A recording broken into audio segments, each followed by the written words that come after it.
Assalamualaikum warahmatullahi wabarakatuh. Selamat datang di Gupi Channel. Sebelum melanjutkan tontonan ini, jangan lupa tekan tombol gratis subscribe dan like-nya agar admin tambah bersemangat lagi menyajikan konten-konten informasi penting yang viral untuk Anda. Dimulai dari sekarang. 3, 2, 1. Terima kasih. Sekarang Pancasila mau diperas menjadi Trisila dan Ekasila. Ketuhanan Maha Esa mau diganti ketuhanan yang berkebudayaan. Ini sebenarnya kisah klasik perseteruan antara kelompok yang memberikan ruang kepada komunisme di Indonesia dengan kelompok tentunya Islam.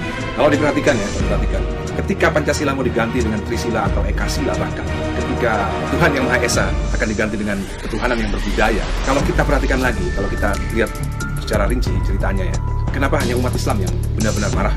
Baru kali ini NU dan Muhammadiyah kompak, baru kali ini nasionalis dan agama kompak, bahkan Jenderal Purnawirawan Tri Sutrisno juga ikut menggalang purnawirawan untuk menentang RUU ini. Jadi sebenarnya ini kisah klasik, teman-teman.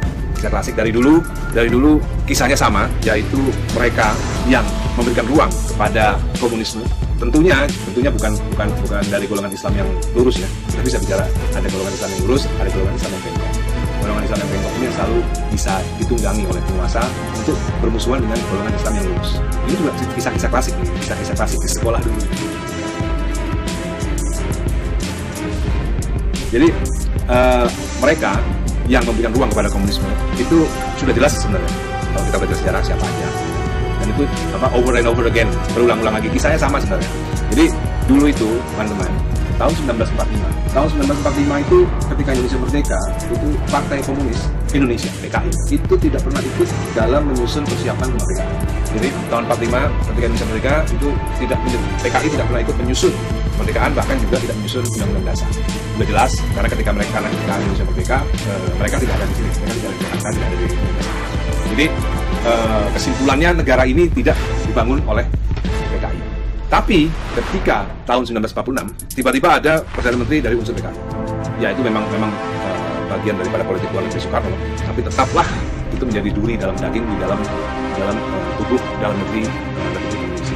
Jadi penguasa rezim saat itu, rezim Orde Lama, selalu mencap waktu itu belum ada istilah radikal. Jadi siapa saja golongan Islam yang menolak PKI itu diatur supaya mereka dianggap ingin mendirikan negara Islam. Jadi siapa saja golongan Islam atau tentara angkatan darat Islam yang menolak unsur PKI dalam pemerintahan Republik Indonesia, pokoknya rezim itu bisa melakukan segala cara supaya rezim Orde Lama ini bisa membuat seolah-olah terjadi adanya pemberontakan daripada orang-orang Islam yang sebenarnya tidak ingin ada unsur PKI di dalam pemerintahan Indonesia. Tapi sejarahnya diputar balikan seolah-olah orang-orang Islam ini mendirikan negara Islam. Ya tentu saja. Nggak usah mereka zaman dulu. Sekarang kalau misalnya sekarang rezim ini ngotot ingin memasukkan unsur komunisme ke dalam NKRI sekarang ini, ya pasti nggak usah jauh-jauh, pasti ada yang memisahkan diri, itu sudah pasti. Nggak mungkin nggak, daripada hidup bersama komunis mereka mendingan pisah.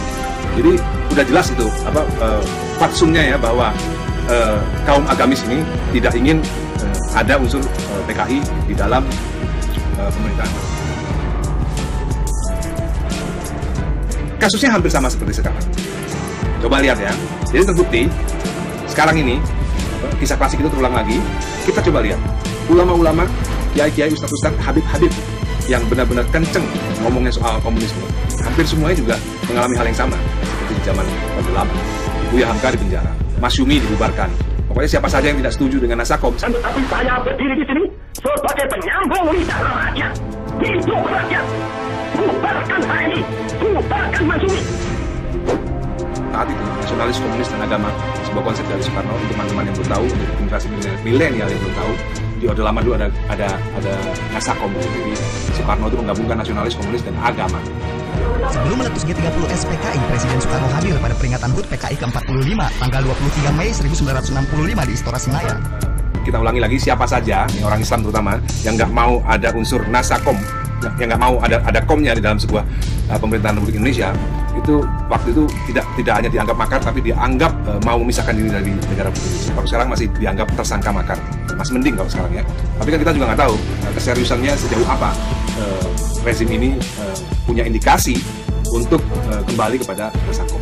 Karena apa? Kalau kita bicara lagi soal RUU HIP, ketika RUU disahkan, apalagi awalnya mereka tidak akan mencantumkan MPRS nomor 25 tahun 1966. Rasa penolakan terhadap rancangan undang-undang haluan ideologi Pancasila terus bergulir. Dalam orasinya, pengunjuk rasa menilai RUU HIP berpotensi menimbulkan konflik ideologi. Masa dari berbagai organisasi masyarakat berunjuk rasa di halaman Masjid Al-Abrar Medan, Sumatera Utara. Mereka mendesak pembahasan RUU di DPR dibatalkan. Masa menilai RUU HIP berpotensi mencederai ideologi Pancasila. Ribuan orang dari berbagai ormas di Tasikmalaya, Jawa Barat, Jumat kemarin berunjuk rasa menolak rancangan undang-undang haluan ideologi Pancasila. Masa juga berkeliling di kota Tasikmalaya menuntut pembahasan RUU HIP tidak dilanjutkan. Menolak RUU HIP juga digelar di Purwakarta, Jawa Barat, Jumat kemarin. Ribuan orang berkumpul di depan gedung DPRD Kabupaten Purwakarta. Masa berorasi dan menyanyikan lagu-lagu kebangsaan. Masa menyayangkan fraksi DPR yang mengusulkan dan menyetujui pembahasan RUU HIP. Mereka berjanji akan terus menggelar aksi jika pembahasan RUU HIP tetap dilanjutkan. Jadi PKI bukanlah partai terlarang lagi dan komunisme di Indonesia boleh ada lagi, dan itulah yang saya selalu katakan, dan waktu itu juga masuk dalam debat saya bersama Marwar dan Yakut CS. Saya selalu tanya kepada mereka dan mereka tidak bisa menjawab bagaimana caranya HTI itu merubah Pancasila. Kalau nih ya, caranya kamu caranya gimana? Kita sih nggak mungkin. Kalau nggak mungkin kita nggak mungkin gebuk. Nggak mungkin. Jadi kan sama-sama. Ini kan ngomong bullshit ini. Ancol teman-teman ini jangan turun. Ini ngomong bullshit bos. Gimana cara saya ngubah negara? Yok dari tadi ngomong kalau. Gimana? Gak usah kalau. Ini namanya delusional. Ini ngomongnya enggak. Mereka nggak bisa jawab. Mereka nggak bisa jawab. Saya nggak tahu mereka nggak bisa jawab karena mereka tahu atau karena mereka nggak tahu. Sekarang saya harap masyarakat sekarang sudah tahu ya bagaimana caranya merubah Pancasila, yaitu melalui parlemen, itu melalui rancangan undang-undang. Jadi HTI itu tidak mungkin bisa merubah Pancasila. Nih ya, Yakut CS, Marwar CS ya. HTI tidak bisa merubah Pancasila. Paham ya sekarang ya? Jadi jangan lagi ngomong HTI mau mengganti Pancasila. Belajar lagi soal cara-cara mengganti Pancasila. Belajar lagi soal cara-cara mengganti konstitusi. Perjuangannya itu tidak ngoceh, tapi ada di parlemen. Sering sekali kita dengar bahaya laten, ditertawakan. Tidak ada itu bahaya laten. Kemudian komunis itu ada lagi nasionalis tersebut. Ternyata sekarang muncul. Jadi kita takut curiga juga yang bilang begitu. Enggak ada. Mungkin dia juga yang komunis kali. Ya?